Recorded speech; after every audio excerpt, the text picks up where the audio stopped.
আজকের ভিডিওটা এখান থেকে শুরু করছি। নমস্কার, আমি চলে এসেছি রূপা কিচেন উইথ কুকিংয়ে। অন্য দিনের মতন আজকেও একটা রেসিপি নিয়ে চলে এসেছি।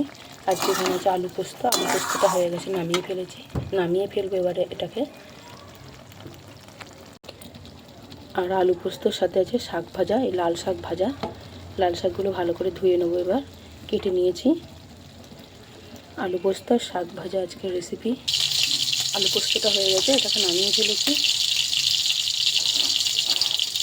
আর এখানে লাল শাকটা ধুয়ে নিয়েছি, এবার ভাজা হবে এটাকে।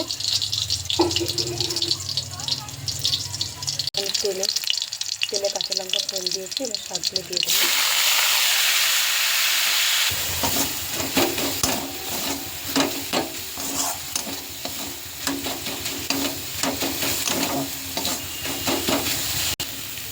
লাল শাকটা ভাজা হয়ে গেছে, এবার এটাকে নামিয়ে ফেলবো।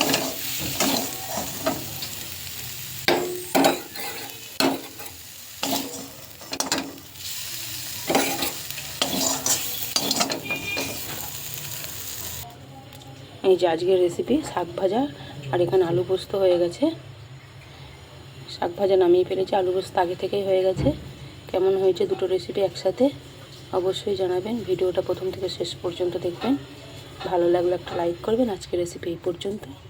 পরের দিন আবার একটা অন্য রেসিপি নিয়ে চলে আসবে।